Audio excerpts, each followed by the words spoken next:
All right, so welcome to Wednesday Wisdom, brought to you by the Black Male Initiative. I'm your host, Brandon Bailey, and today we have Sister Keionna Baker, Sister Raemia Higgins, and Sister Keira Martin with us, breaking down healthy romance from the lens of beautiful Black queens. All right, so thank you all so much for joining us, and we're happy that you set your Saturday apart to make some time for the young fellas to put them up on game about some things. So the fellas, they should probably know a little bit about y'all, see where y'all coming from, to get that much more out of y'all's insight for the questions that they have for y'all. So starting with Sister Keionna, tell us a little bit about yourself. Where you from? What you doing? So I'm Keionna Baker, born and raised in Louisville, U of L graduate, and then I spent a little while in California working for Oakland Unified School District. And now I am here. I work for a startup full time, and then I also co-founded a diversity and inclusion company. So we work with the state, and we worked with Joe Anderson, Louisville Tourism, and some more people. And we just try to change work cultures and change mindsets. We focus on women in the workplace and race in the workplace. And then I also have a t-shirt line, Keionna Apparel. And that just kind of stems from needing something to do during lockdown to help manage my anxiety. And it just kind of organically turned into a business. It was not something that was intentional. It was something that I used to take care of myself. So yeah, that's about it. I'm happy to be here. Excited to get the conversation going. Cool. Thank you, sister. Thank you, and big ups to you on being a business founder and the work that you're doing for women in the workplace. Um, and next, Miss Raemia Higgins. What's up with you? Where you from and all of that?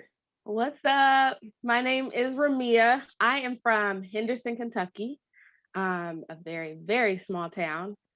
I full time am a buyer at JD Sports Finish Line. So I buy sneakers and apparel and pretty much all streetwear.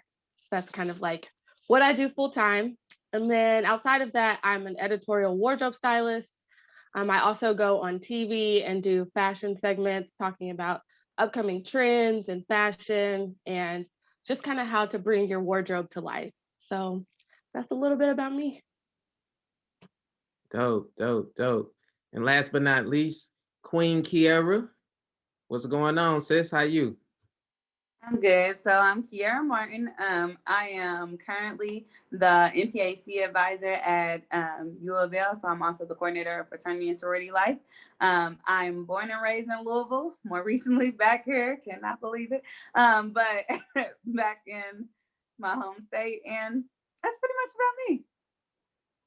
Cool. I can dig it. So you working as an educator, Keira, and have a lot of influence as a Black woman working within education. So educators are frontline workers too. I'm sure as we've all experienced through our time in college, undergrad, and that whole thing, and as you experience on the West Coast, Keionna. So again, thank y'all for being here. And sharing your knowledge with the young fellas today. So just to get a little bit, further into, who you are as people, as Black women, tell us, tell us fellas, what makes you dope? However you want to take that, what makes you dope? Being a Black woman, because being a Black woman is lit. We make the world go round. We make creativity go round, and that's what makes, I think, myself and all of us dope, is being a Black woman specifically. Right on, right on. That's it, period. That's it. I can dig it. There you have it. the first gem of the day that has been dropped. Okay, so we're about to get into romance a little bit, healthy romantic relationships. So thinking about your college days, what were some of your struggles as sisters making your way through college? whether that is figuring out where you want to go, or finding yourself internally along that journey. What were some struggles that you all had? And I'll start with Keira. Thank you. So some of the struggles that I had, I feel like honestly was kind of what I struggle with now is imposter syndrome. So just kind of understanding where I was in the space of, I went to Western Kentucky. And so it's like 2 hours away from home, and great time, but just understanding who I was, remembering the core values that my parents instilled in me, and then making sure that I still tweaked it a little bit, just because, some of that stuff, they don't give you no explanation about. They just kind of say, this is what it is. So I think when I got there, trying to matriculate through everything, honestly, and remembering that who I was and that everything was gonna be okay, I guess. And like I said, it's still something I struggle with now. Imposter syndrome is real. Ashe, thank you. Raemia, what about you, Sister Higgins? What were some of your struggles? Definitely imposter syndrome. That is funny that Keity said that, because that's something I dealt with this week, actually. But for me, I was a fashion major at WKU. And when you think of Western, you don't necessarily think of fashion. When you think of fashion, you think of FIT, FIDM, like these bigger city fashion-oriented schools. So I think I let that get to my head a lot. Like, oh, I'm not in a true fashion program, or I'm not at one of these big schools. And I was under the assumption that once I finished college, like my dream job was going to be like, here you go, here's the 6-figure salary, and then this is everything that you've ever dreamed of. And reality hit hard. But what I've discovered, with hindsight being 2020, is I am exactly where I'm supposed to be. I've always been exactly where I'm supposed to be. And it's not about where you come from. It's about the connections that you make, how you utilize your assets, like what are you good at, and being able to dial into that. That's something that I wish I did more of in college. However, the way that I navigated through college, I don't think was a hindrance at all, because as I said, I'm exactly where I'm supposed to be. But just being able to be more organized. I wish I was more dialed into fashion while in school, by like utilizing more internship programs. I can say a lot of girls in my grade or in my program, when it came to doing fashion internships, they wanted to go to the local mall and do it. And I always wanted more. I've always wanted bigger. So I went to Atlanta and did a Nordstrom internship. Had I stayed where all the other girls were, I probably wouldn't be where I'm at in my career. It was there that I learned independence. I learned how to live in a bigger city, how to navigate not being the only Black person, where I was used to being the only Black person in my program. So I really learned a lot of fundamental skills, and that's something that I would want to share with people in school, is step out of your comfort zone. Don't rely on what everybody else is doing. Do your own thing and live in your own greatness. Live in your own greatness. Okay. Miss Baker, what say you during your college years, some things that you had to work to navigate through? I struggled with being lost and feeling discouraged because I was a first generation college student. So everything was a big deal in my family. I was the first like kid in my family to go to prom. So like that was a huge deal, and a huge party was thrown to see me off to prom. And then I graduated and I got a scholarship, and everything was a big deal. I always thrived academically, but getting there and learning like just all the things, not feeling like I could ask questions, not knowing what questions to ask because you don't know what you don't know. And just really navigating. I don't feel like I knew how to maximize my college experience and use it for my greater good in the future. And so I would say, for anyone who feels like that or may be in the same type of position, ask questions. Do not feel like you're dumb, or I don't care how small the question is. Ask it. Ask someone that you know knows. connect with people, find mentors, people who have already navigated the spaces that you want to be in. Because it's a real thing. Like you get there and you think all you're supposed to do is just go to class and get good grades, and that's not it. Those are not necessarily the things that are gonna catapult you forward in your career or where you want to be. So that would be my Dope. Okay, I would appreciate y'all honesty and your candor. I'm using the thesaurus word. Appreciate your candor and your countenance while you look back on your lives in that undergrad era. So staying in that same vein, what's one bit of advice you would go back and tell? Let me back up. What's one bit of advice that you would tell someone in your dating life at 21?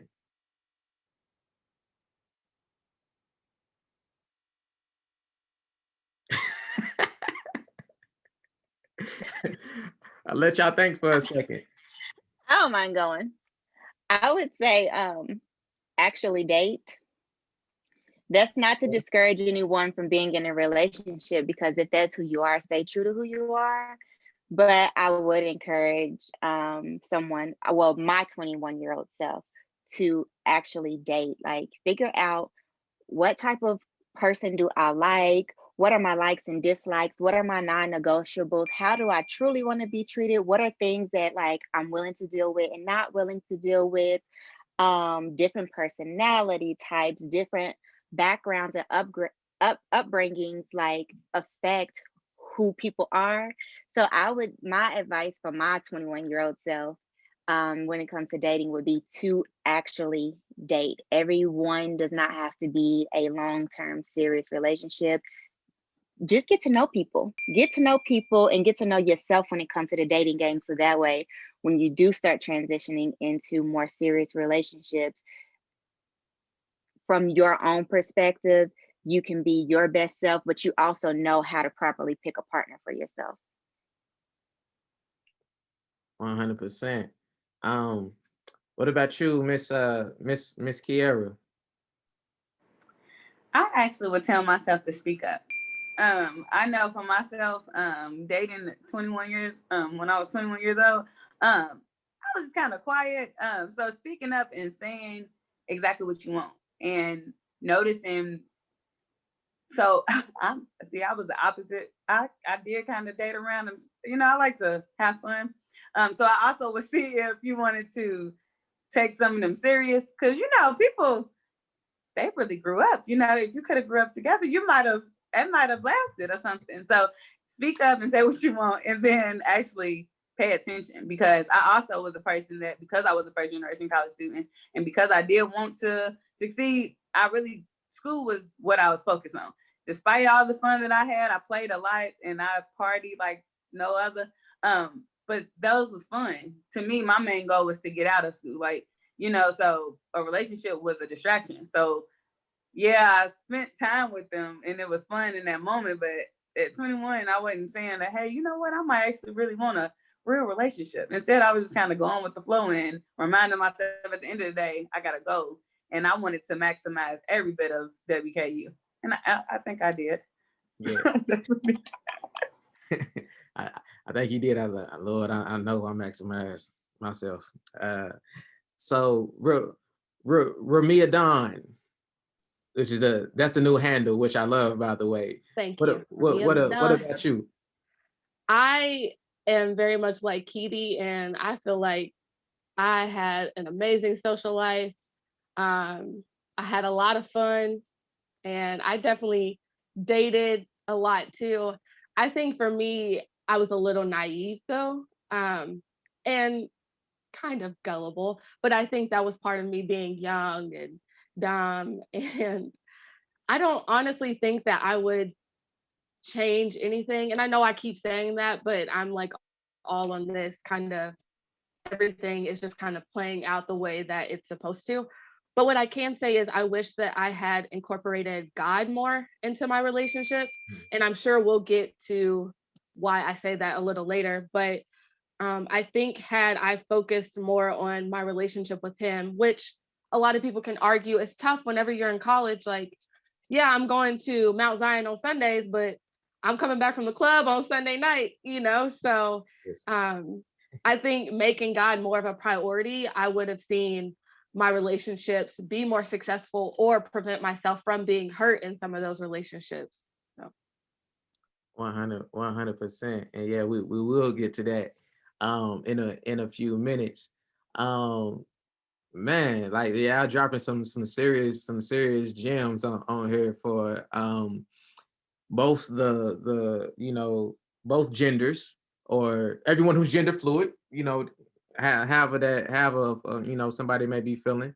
So jumping into some of the questions that the homies had here on campus at U of L. Here's the first one. Now, these college age brothers, okay? Should I comment or like a girl's picture before shooting my shot in the DM?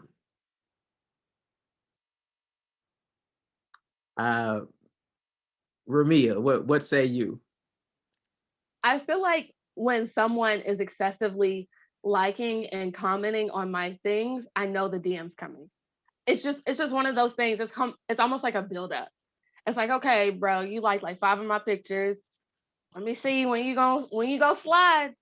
I think that's fine, but I will say when you do slide in the DMs, please come not professionally, but come with your stuff together, not like, I don't know, don't be shallow in the DMs. Like, we're all beautiful girls, right? Like, we know we're attractive. Don't just start with good morning, beautiful, or something like that. I want something more meaningful because we are probably used to getting slides all the time. So what's going to set you apart from somebody else?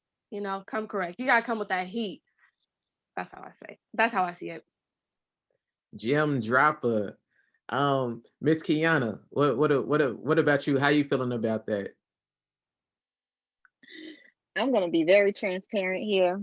I don't know the other two ladies, so I don't know where we are in relation to age, but Instagram didn't come out till after I graduated college. So honestly, I have no idea. I cannot give you advice on the internet dating thing. I'm very kind of old school. I meet people out in person. We exchange numbers. The people in my DMs, they be talking to themselves. So I don't know. I get do what you feel like is right. Get her attention and then get to know her. I do not know. I can dig. I appreciate the old school myself. I'm gonna leave that right there. Sister Keira, what about you? Should a person, flirt a little bit, like 19 pictures at a time before shooting a shot in the DM, or what? How you feel about that? I mean, I agree with Mia though. At the same time, I mean, I do think it's coming. I also think that if that's what works, just don't stay there. You know what I mean? You ever meet somebody that you give them your number and they stay in that same space? Sir, I need you to. We should be elevating. Like, let's go somewhere from there. So if that is what you plan on doing and that is your prereq, go ahead and make sure that you like the pictures and don't be just liking the ones where she's showing her booty. Like the pictures where she's talking to, or showing her beautiful face. You know what I mean? Like, be intentional about, if you are going to like pictures, be intentional about what you like in. And then also speaking up. 100%. So speaking up, next question. And again, want to know you all's perspective. What's a good idea for a first date? So we'll start with Keira. Well, I also think that's where it goes back to getting to know them, right? Because I know I'm when I worked in Florida, I was over my male mentoring program. And one of the things we talked about, the guys always said, well, the woman always wants you to spend all this money on the first date. You don't have to do that. Get to know her. My first date could be as simple as, if it's hot outside, we can go to the park and we can walk around and actually talk. It don't have to be the most expensive thing, but you need to know what that person likes, right? So that means you need to talk to them before you're deciding that we should take you out, because why am I going somewhere with you? I need to build some kind of trust. I need to know something about you before I go. So it just really depends on that person and how materialistic that person is, or how, you know, some women don't need the same thing that other women need. So it just really depends on that person. Okay. Keionna, what say you? Good idea for a first date? I agree with Kiara in the sense of getting to know the person first so that you kind of have an idea of what that person likes and what they like to do. But I would say get creative, um, and make sure that it's something where you can continue to get to know that person. So, like, I would not suggest the movies because you're just sitting there and you're being quiet. Like, there's no interaction. You're just watching TV essentially. But something where you guys can interact with each other and talk and chat and have some fun and get to know each other's personalities. Get creative. I mean, if like me, I enjoy sports. So if it's a person who really enjoys sports, hit up your homeboy on the football team, ask him, can you get his tickets for the weekend? And take that person to the game and then maybe get appetizers afterward. Like, get creative. It doesn't, like Kira said, it doesn't always have to be anything expensive, but just something that, like, I suggest something that shows that you paid attention. Like, wow, I didn't realize they paid attention when I said I liked football, or I didn't realize they paid attention when I said I painted that picture. I did not paint this, but just saying, something that shows that you was paying attention. Dig. Raemia, good idea for a first date. Everything that they said is spot on. I would say like my favorite first date was with someone who it did not go anywhere. He's one of my best friends in the city, but when we were first getting to know each other, he took me to this spot called Books and Brews, and I love to read. Like that's like my jam. It's kind of like a thing that not a lot of people know about me because I'm so like fashion oriented and creative, but I love to read. And it's like a bookstore, but if you go down like a couple levels, it turns into like a underground open mic night. It was like the best of both worlds. I'm like, yo, like it's live music, poetry, but then also like there's a little cafe where you can like order food. And it was like a super cheap date. And I had like the best time to the point where I still talk about it. But then also one of my exes, it wasn't our first date, it was like a Valentine's Day date. And we had gone to Atlanta and we went to an art museum and we got to like cut like hearts and make like a little arts and crafts. It was free for the public. And you also got to walk around the art museum and look at art. That's another favorite date. Super inexpensive. And it still is stuff that I enjoy. But after the first couple of days, you got to elevate. You know what I'm saying? But to start off, the cheap, inexpensive, and even when you are dating more long term, the cheap, inexpensive dates still hit. So Got you. Hey y'all, she just dropped some gems. Look for things that free to the public. You know, and on another note, just speaking as big brother real quick, la homies. Whatever you start off with is what you got to maintain. So if you come out the gate with Clico champagne, I mean you got to you can't go down to I don't want to diss nobody's brand, but you can't go down to the dollar store to the CVS wine. You feel me? So you got to maintain. She gonna be looking like now how you gonna you trick me So moving right along. Raemia, how soon, young brother want to know, how soon is too soon for Netflix and chill?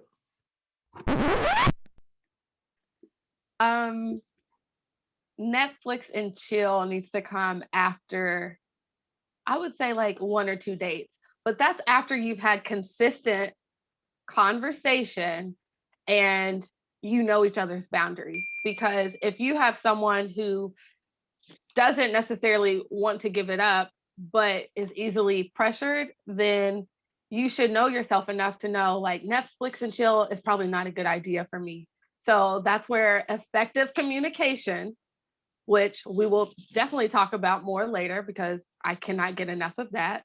That's when that conversation comes in. You have to know each other. Like, are you both comfortable with this? What are your intentions with Netflix and chill? Because I have homies I can do Netflix and chill with. My homegirls I can Netflix and chill with. But if it's someone that I'm attracted to or interested in, that Netflix and chill means something completely different. So having that conversation and having open communication about it.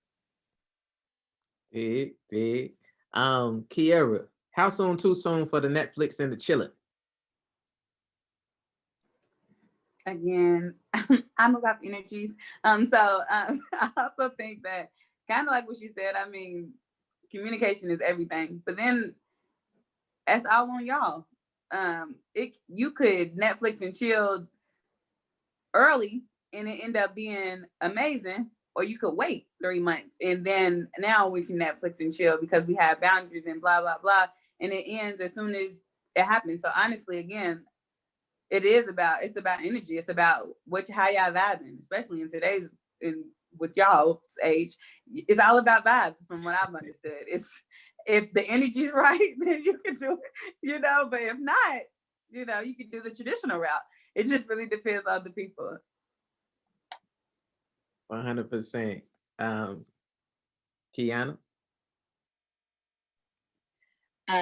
I think I agree with Raemia. I think after a couple of dates, just because I've been in the situation where I was actually in college and someone who was very popular wanted to date me. And we talked and talked on the phone, and this person asked me to Netflix and chill. Never talk to him again, because you want me to Netflix and chill my first time interacting with you in person, but you couldn't put the energy and effort into taking me on a date. Absolutely not. I'm good. Because for me, that leaves it open for me to interpret and assume what your intentions are with me. And so I assumed that your Netflix and chill had quotation marks around it. Therefore, I'm good. I want to know that you're putting in effort for me. You know what I'm saying? I deserve that. So I would say after a couple of dates, and like Raemia said, make sure that you're clear about what your intentions are. If your Netflix and chill might have quotation marks around it, be clear about that in some kind of way. So yeah. I can dig it. So going a little bit deeper into something that you have brought up earlier, Mia. How can I include God or my faith in my relationship, or the pursuit of a relationship with a young lady? For me, I think that a praying man is the most attractive thing. To see someone who is spiritually aligned with God is everything. And I think sometimes, especially when you're younger, you think of, oh, that means I got to go to church and only play gospel music and always be praying. And it looks different for everyone. Of course, your journey with God is completely different from the next person's. But someone who I would love for the guys to look into is Jerry Lorenzo. And he is the designer of Fear of God. And he just collaborated with Adidas. So he was doing things with Nike. Of course, he has a standalone Fear of God brand, but he was doing stuff with Nike, didn't really align with his brand. So now he's with Adidas. But he's really good friends with Kanye. He's like the who's who of fashion in the industry. And the coolest thing about him is not just how fly his apparel is, but it's his brand, Fear of God. And it's about his relationship with God and being on that level. And he had an interview that I repost all the time, but he was saying that a lot of critics say, are you worried about talking about God too much in your clothing, or always talking about God in interviews? And he's like, I'm honestly afraid not to include God, because he's the one who blessed me with this plan. The reason why my brand is so successful, why I can sell a basic t-shirt for $1,000, is because he gave me the vision.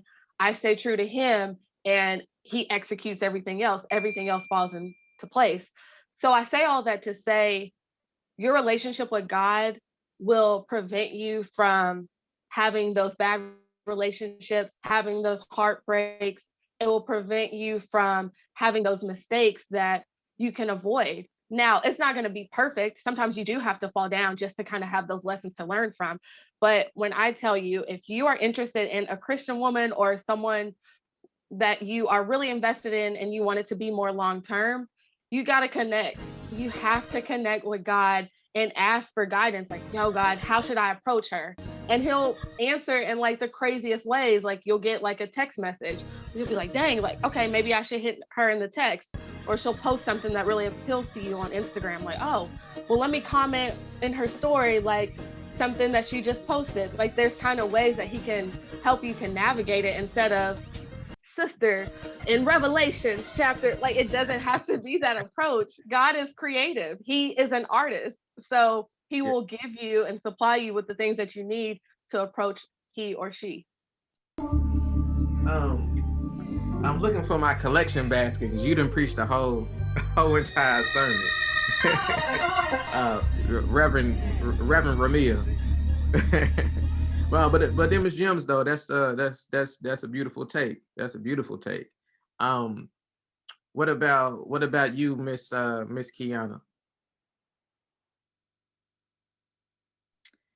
I think Raemia said it all. The only thing I'll add to that is just being clear in your spiritual journey, because it looks different for everyone, and so that will allow you to be able to align with the person that is in alignment with your path as well, because that could mean knowing what your non-negotiables are when it comes to spirituality. So, for example, when I was younger, I talked to a guy who ended up converting to Judaism. I'm a Christian. And I just wanted to, I'm like, I asked questions. I was very upfront, like, what made you make that decision? Okay, so how do you feel about if you were to get married to someone who was a different religion than you? How would you want to raise your kids? Does that matter to you? Would you expect that person to convert too? Like asking those types of questions up front, I don't think that that's anything to be embarrassed about, or it's not taboo. Like just talk about it, have those kinds of conversations, but it comes with you really like being solid in your beliefs and your values. So 100%. Ask questions, fellas, early in the game. Don't wait till month number 3, and switch it up. Ask questions early. Anything you want to add to that, Keira, as far as like, how to involve faith in your relationship, romantic relationship? Honestly, I think that they said it all. And the most important thing, that if y'all don't hear nothing else, is to ask questions in the beginning, because that's the first conversation that we having, just because of how important it is to me. But then also making sure that you're explaining that's just as important to me, like, and not letting up. I literally will bring it up in the beginning, and then I'm gonna bring it back up again, just to kind of make sure that we was on the same page, that I don't play about God and God don't play about me. And if this ain't what you want to do, keep that part in mind. Like, but I say it often, like bring it up in random conversation, like, God don't play about me, just because I don't want him to forget, So just have that conversation is most important. 100. Now speaking of conversation, hold on before you move on. Keira, when you were speaking, the only thing I could think about is that sweatshirt that I forget the brand. It's like, I'm hood and I'm holy, pray with me, don't play with me. That's all I could think about. I love it. Hey, that's for real though. Wholeheartedly. I need to wear that sweatshirt to work some days. Hey. On specific days. We need that. We're gonna have to figure out how to bring you to campus, Keionna. And I'm already thinking about how to bring you to campus for a fashion show that happens on an annual basis, Raemia. So y'all get ready for 21/22 to be on an elevated platform as far as it pertains to the state of Kentucky and the city of Louisville. So we gonna figure that out. It's on YouTube, so it's gonna happen. So transitioning into communication, right? If I don't hear from, hold on, let me read it right. If I don't hear back from her after reaching out, should I call again on the same day? Now that seemed like a yes or no thing to me, but y'all may have some experiences with that, and so you can feel free to elaborate. You know, Miss Baker, what say you? Okay. So if you reach out and you don't hear back from her, should you call again on the same day? I don't think it's anything wrong with one follow-up, but after that, then no. And I say that because I am, and a lot of other people, especially because you're a college student, and I'm assuming that she may very well be too. Um, Sometimes like somebody will call or send me a text message, and my intention is to call or text back, and I just get caught up in something and I completely forget, and that it never happens. As opposed to like if you do a follow-up call a little later, then I may be available to answer. But if after the follow-up, if she does not give you any kind of response, then I would just wait for her to respond. So or him. Yeah, yeah, yeah. That's another series we're gonna get into later on this year. With one of the homies on campus. Raemia, what about you? What say you? How long before a brother gets into the bugaboo? Y'all might have to Google that because y'all was born like after '99. But how long before a brother gets into bugaboo status? I agree with Keionna. I am the worst at thinking that I text somebody back and I actually didn't hit you back. But I think for me, there's different levels of it. So if you call and the person doesn't answer, I wouldn't necessarily call again. I might then hit you with a text like, hey, what's up? I tried calling you earlier. How are you? And then from there, like, oh, shoot, maybe she didn't see your call or he didn't see your call and they'll hit you back. But if you do that and they still don't respond, but they're all on, hey, it's lit. They on the gram and they're posting. And you're like, okay, so you on the gram, but you're not hitting me back after I've reached out twice, then that's a telltale sign that they're just not that into you. You're bugging me and don't you see it Boom. ain't cool. That's a great movie, guys. If you haven't seen it, check it out. Starring a bunch of people who are not exactly that relevant anymore, but it's got a great message. Miss Martin, what say you? I would agree with Mia as well. I do think the phone call and then the follow-up text is great. I don't like to blow people up. So honestly, if I call you and then you didn't answer, I might just wait it out. I might call you again, like maybe the next day, but you know what comes into it though, y'all? Pride. My pride is kind of big. So if I feel like you're not answering me and I hate being ignored, I'm kind of like, there's always scissors sitting next to me and I just might cut you up. See, I have issues though, guys. Keep that in mind too. But no, in all honesty, it is about just don't do it too many times because they might not be interested. I can dig it. So before we get into some self-care things, to wrap up for the day, what is the most thought I had it. I'm getting old, y'all. I should have double spaced. What is the most romantic thing that I'm gonna have to help him out? What's the most romantic thing that a man or a romantic partner has done for you?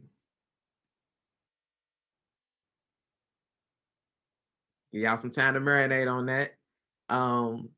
Maybe flowers, a certain scenery, y'all might fly each other out somewhere, I'm just trying to jar the memories, as we all real grown now, got some experience, So what's the most romantic thing, to help his brother's question now, what's the most romantic thing someone has done for you?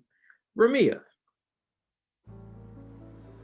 I remember this day like it was yesterday. So it was someone that I dated in college.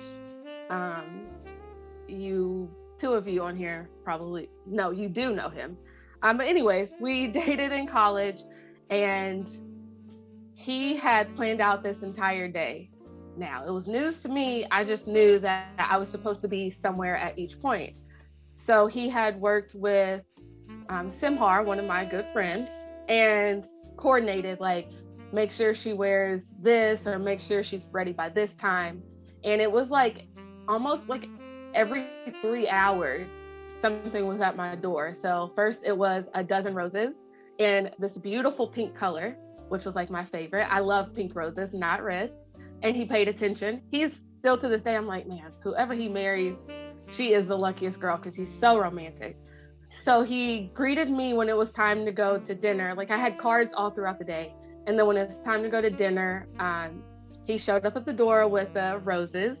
And then when we drove to Nashville to the actual restaurant, there were 2 Barbie pink boxes with a large white ribbon. Oh my gosh, I hope he doesn't watch this because he knows exactly that I'm talking about him.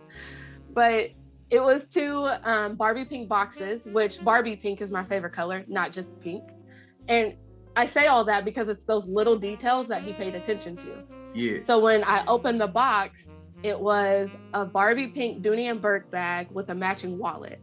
I had been talking about this set because I worked at Dillard's at the time. And I'm telling on myself, I'm telling the timeline, the math gonna be mathing. So he had bought the thing that I was planning to buy myself. He bought it, and that was just romantic, not because of the materialistic things, but because of the effort and the energy that he put into it and the details. Girls love when you remember those details, guys. Like, if you can remember those little small details that might seem small to you, they're big to her. So we dated, when were we in college? Back in 08 through... Do you want to put the timeline out there? You want to put the timeline out? You know what I'm saying? It was back in the day, Obama was president. I guess that gives you a range because he was president for a while. So 2 terms. Hello, Trump. Anyways, but yeah, that was probably to this day one of the most romantic. And I've been flown out in 2 different places, but that resonates with me so much because we were broke college kids, and he was able to kind of piece things together and make it still super impactful. So details matter. Include your romantic interest in your residual check, brothers. If you don't take nothing else from that, pay attention to the details, and put a couple hundred, whatever your situation is. Now, I was a Parent Plus loan recipient, so Pell Grant, hallelujah. So yeah, I'm gonna stop right there. Okay, most romantic thing. I get myself in trouble. Most romantic thing that someone has done for you, Keionna. Most romantic thing someone has ever done for me. Mine was post-college, but my great-grandmother had passed away. I was dating someone who didn't live in the same city as me. And that was the hardest death that I had ever experienced, ever in my whole entire life. And, someone being there in person and someone being there over the phone are completely different. And so the night before her funeral service, it was like 3 a.m. and someone's knocking at the door, and I'm like, who's at my door at 3 o'clock? So I go to the door, I'm like, who is it? And like the guy says his name, and I'm like, who is that? And granted, I know people by this name, but I'm like, who? Because why would anybody be at my door at 3? Right. And he's like, his best friend. And at the time, his best friend lived in Indiana. So I'm like, well, it's a Friday. Maybe he got drunk and didn't want to drive all the way home or whatever. So I end up calling, and I'm like, your friend said he's at my door. And I don't know what to do. He was like, well, just answer. Like, he might, need help or something. So when I opened the door, it was his best friend, but he had picked him up from the airport, and he spent like 3 weeks here with me to help me grieve the process. And it was just so sweet because we were freshly dating. Like, there wasn't something that I even expected him to do, was to fly all the way across to the East Coast to spend time with me during that time. Like, that meant a whole lot to me, for you to like be taken off from work, spending your money to come here. He did lie to his job and was like, my grandmother passed away, so I need to go. So I need these grievance weeks.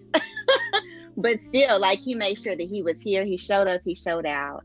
That was probably the most romantic thing that someone's done for me. It's a little different, but I appreciated it. So, got to go to scripture real quick. The good book say, at Proverbs, I want to say 18, 17, something. I'm gonna put it on here, like this. How the YouTubers do, ding. But the good book says, a brother is born out of a time of great need or great mourning, depending on what version you read. And when it says brother, granted, the Bible's written physically by me and all of that. That's a whole nother thing. But it means, someone you can trust. You can trust like your innermost being with. So shout out to that brother for, being that friend, especially y'all being fresh like that, being that friend for you. So if y'all ain't get the hint, brothers, before we get to Keira in a second, be a friend. You know what I mean? Be a friend, that don't want nothing. Just be a friend, you know. So yeah, most romantic thing. And God bless, your family for going through that time as well, Keionna. Thank you for sharing. Miss Keira, most romantic thing that has been done for you. Well, again, I know I've talked a lot about like listening and communication, but I love Hallmark movies. Like, love them to death. Like, in my head, like, if my life could be a part of a Hallmark movie, especially during Christmas, that would be it for me, right? And so I had told, like, you know how you get to know people, and it was around Christmas time that I was getting to know this guy. And our first date, which is one of my favorite first dates, is he took me to a place in Nashville. I'm not familiar with Nashville. I'm not from there, but it was like the most beautiful. I think it was a hotel, but it looked like a Hallmark movie. Like, we walked through all of these Christmas lights. There was outside, there was inside.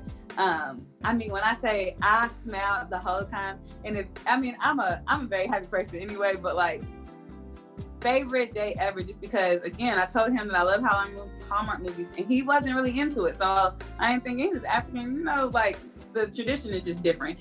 So I didn't really think that he was gonna really be into it. But when I say the boat ride, it was just amazing. I enjoyed every bit of that. So just listening to me and giving me exactly what I wanted, favorite date ever.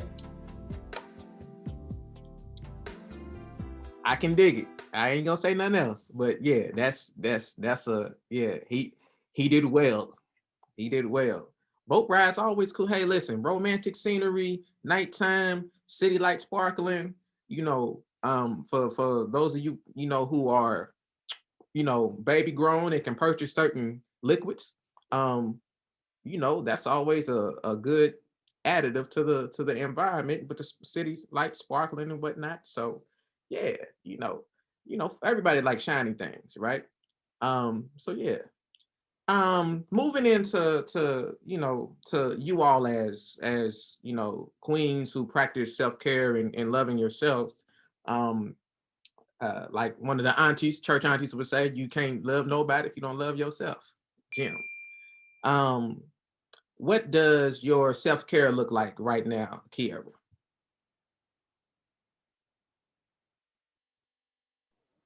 Well, I am really being intentional, and I do not play about my Bible app. And what I've been doing is connecting with my friends on the Bible app, which I don't know if you all know that you can be friends with people on the Bible app, but me and my friends, I pick a different friend, or I stick with the most consistent. I tried to do different friends, ain't all consistent. I got one that sticks with me, but I read the Bible plan with her, and then we talk about it later. So that has really been helping, because y'all, the pandemic has been real on everybody, and my mental health has not been the same as it once was, and not being able to go into church and things like that. So honestly, I've been really being intentional with doing multiple different plans on the Bible app. And then I've been journaling. That's something that I learned a long time ago during a program when I was in college. But the journal that I got, it works, right? And I don't do regular journaling. I write out prayers because I don't believe that God, I know I keep saying it, but he really don't play about me. So if I don't write it out, if I don't talk to him about it, it ain't gonna work. It ain't gonna fit. It's not gonna fix itself. So those are the ways that I've been dealing with my self-care. Amen. Hey, we having church right now. for some of the gems that have been dropping testimony. Raemia, self-care for you looks like? They say wherever two or more gather, come on, somebody. He should be in the midst. Yeah. Oh, but Katie, I'm gonna have to slide in that friend request for the Bible app. I love that thing. But for me, definitely, and I know we probably sound like we're trying to be really churchy, but no, this is real. We are older than all of you that are in college right now, and we have real life experiences that have led us to this point to where we're so connected to God. But definitely, I have to start my day with prayer. And every morning I play Unstoppable by Corinne Hawthorne, just because one, that's my word of the year, but two, it really kind of sets the tone of my day. Like, no matter what I have going on, I'm gonna be unstoppable. Like, I'm gonna get this to-do list done. I'm gonna get these grades up. I'm gonna get this assignment done. Like, be unstoppable and determined to knock out those goals. But also, I just completed the Daniel fast, and I can explain another time, or I encourage you to Google what the 21-day Daniel fast is. But I did it with my church back in January, and it's a day of 21 days full of not eating sugar, carbs, but it's not just about not having food. It's about allowing God to kind of fill those voids in your life. And throughout the process, it reveals those ugly, nasty things about you that you don't want to address, but that God brings to the forefront so you can clean it up, so you can get yourself fresh and renewed. But within that, something that I like to consistently do if I'm not fasting is disconnect. It's okay to not be on social media. I know this is a very social media oriented generation, but sometimes this person, what school they're going to, or what goals they've accomplished, whether or not you're paying attention to it, your subconscious is, and it can get in your head and make you feel like you're lacking or you're not enough. So when you're able to disconnect and add more prayer, instead of getting on social media, get on the Bible app, hit up me and Katie, and do a Bible plan, or journal, like she said. That really helps me out a lot too, is writing out my goals, writing out prayers. And that allows you to, one, make more time for God, but then he'll reveal things about you that will help you get to the next level. He'll give you new creative ideas or new ways to fill those voids that you are relying on social media to fill. Ooh wee. Ooh wee. You just got into hold on. If my people shall, what do you say? My people shall repent and turn toward me, only then shall I hear them. Not Second Corinthians, second shoot, hold on. Judges. Right out the book of Judges. Bing, I'm gonna put it right there. That's gonna bother me because I'm remember right when this call over with. But yeah, we have in church. Sister Baker, what say you? What does your healthcare, self-care look like right now? Okay, before I share my self-care, I do want to piggyback off of Raemia because she brought up the point of social media and disconnecting. That is so important for college students. I mean, I'm sure you probably got a whole episode planned around that, but I cannot imagine being a college student and growing up with social media right now, because it is so easy to get wrapped up and lose yourself in the idea of, like, all these 23-year-old millionaires and thinking you're supposed to be driving a Porsche by the time you're 12 years old and paying your mama's bills and feeling like you are not enough. So as a college student, I highly suggest you disconnect consistently, often. But for me, self-care right now, especially during this pandemic, looks like two things. Number one is finding activities that help to occupy my mind. Because as a person who suffers from anxiety, it's real, and the struggle gets real pretty often. So I'm a part of a book club. I have been, we're on year number 3. And reading for me just allows me to lose myself in the story. So I don't even really think about anything dealing with myself. And then also my business. So like my t-shirt business I don't care about the money with that particular business. Like there have been times in the pandemic where I cannot wait until my supplies come in so that I can dye some stuff, design some stuff, because it just helps my mind focus in on one thing. I mean, I use working out too as well, but I'm not gonna lie, sometimes I don't feel like doing that. So so yeah, finding an activity that occupies my mind, but also for me, self-care looks like boundary setting. Because during this pandemic, sometimes people feel like they can ask you for everything, they can ask you to do everything. You're supposed to up and make yourself available. Just because you are laying down and resting, you need to be doing something. And I might be laying down and resting because mentally I'm just not doing well. Yeah. So setting boundaries with friends, family, coworkers, jobs, everyone, boundary setting is a part of my self-care routine. Okay. Boundaries are highly important. I just gotta say this, fellas. Sometimes I say out of this in our one-on-ones. Um, Going through these college age years, you're gonna learn that, you know, certain family members are right about certain environments that they have experience with. And then in certain situations, those family members are way off base. And that's why, we get supplied with, great supporting cast members.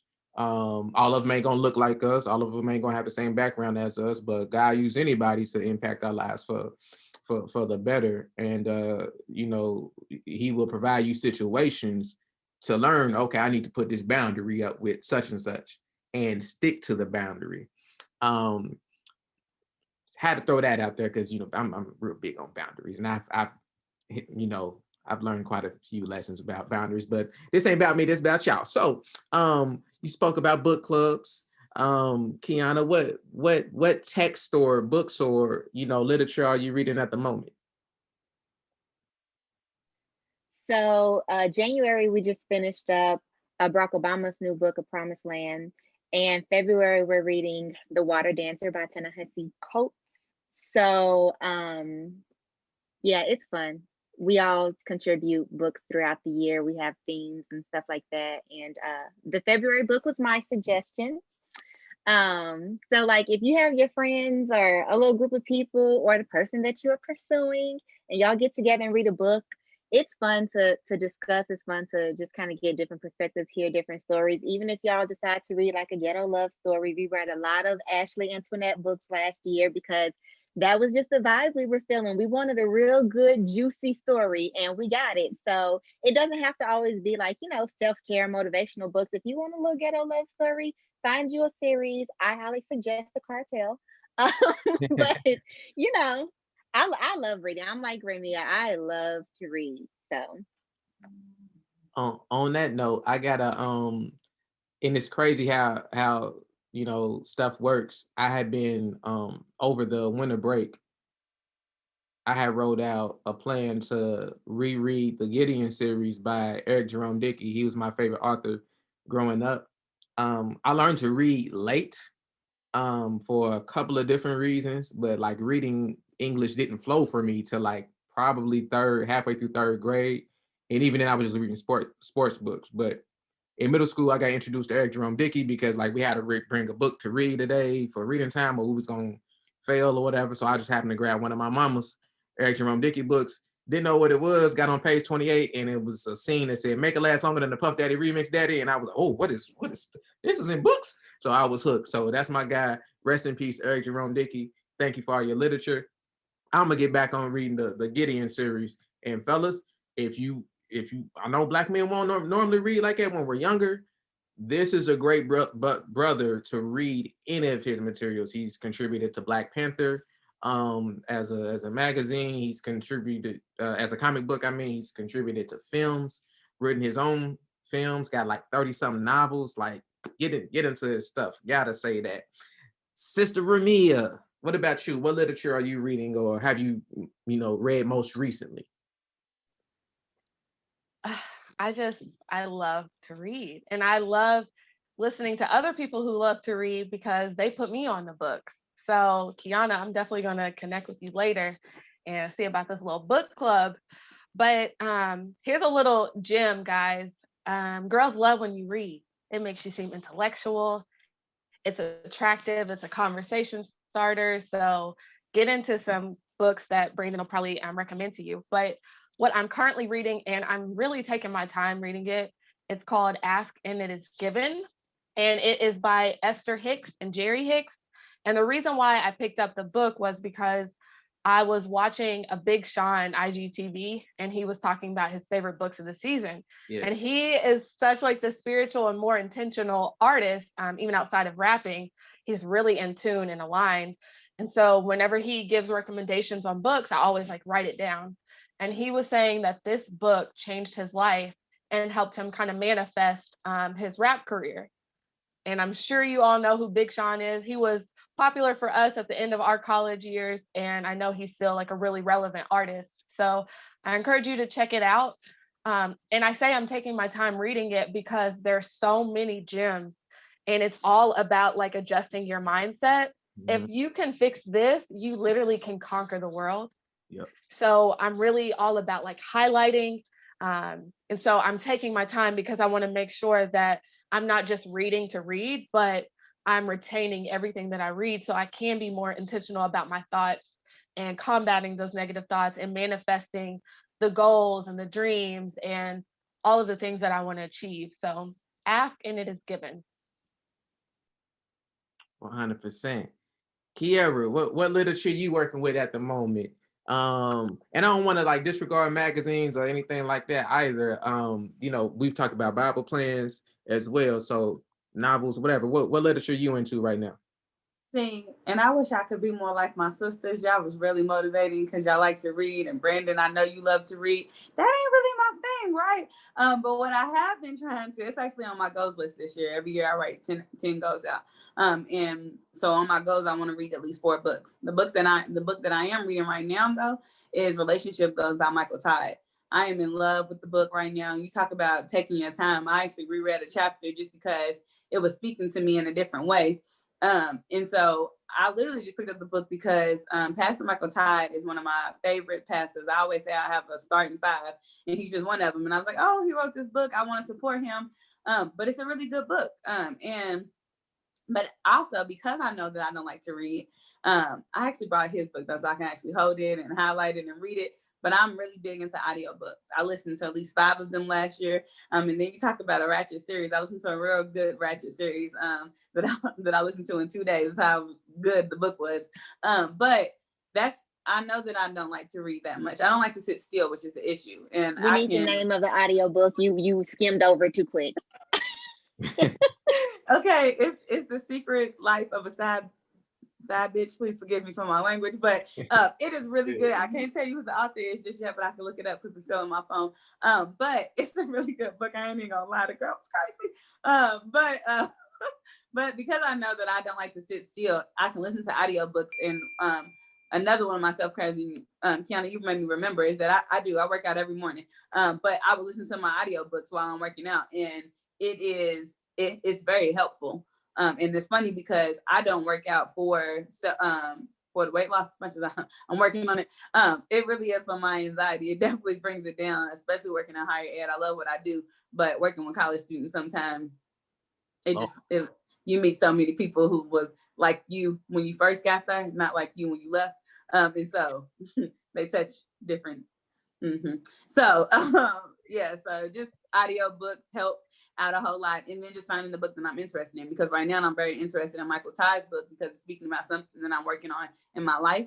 And so finding something that's interesting to you. 100%. So don't downplay audiobooks, because to me an audiobook is still reading, because you listen, I'm part of a book club and all of that.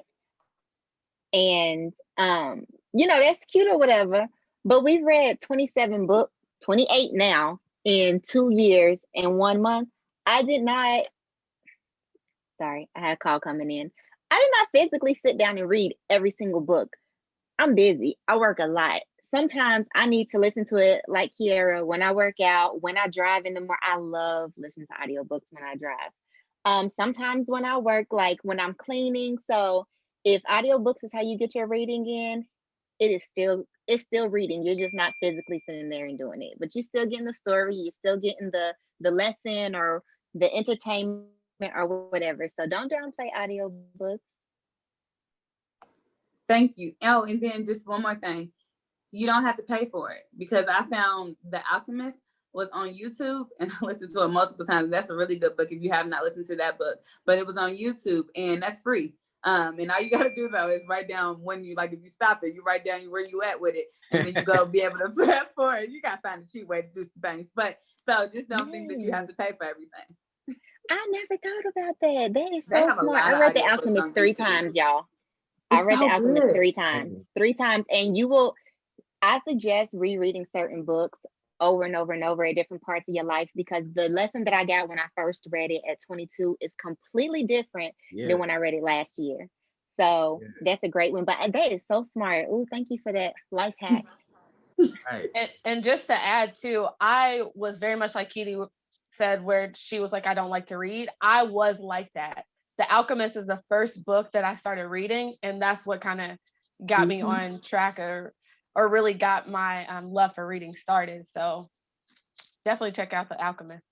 Mm-hmm. Please. Yeah, basically what we're saying is y'all don't have a choice but to read or listen to The Alchemist. I'm telling you. And hey, so some of y'all gonna know, y'all received The Alchemist from me in the 1920s school year. So that's not a read it once and let it, some stuff you read once and you take the best and leave the rest. The Alchemist is the best. And it just keep refreshing itself over and over and over, like our sister said. So definitely check that out. If you want it, holla at me. We'll make sure that that you get it ASAP. So, and I mean that. Brendan.bailey@louisville.edu. Subject box, let me get The Alchemist. Just like that, so I know you ain't playing. So, wrapping up, I do gotta say, we got a lot of good gems. We got a life hack from Sister Keira talking about, appreciating the YouTube community and somebody for uploading the audio portion of an audio book.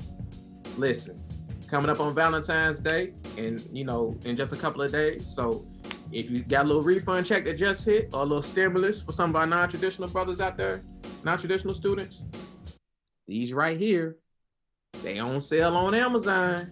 CNN just said the other day, it's one of the best Valentine's Day gifts you can get. You know what I'm saying? Now, my little sugar doobie, you know what I'm saying? She took care of me, you know what I'm saying? You got me together with these little, you know what I'm saying? A couple months ago. Hallelujah. So that's a hack right there. If she don't get you no earbuds, that's it.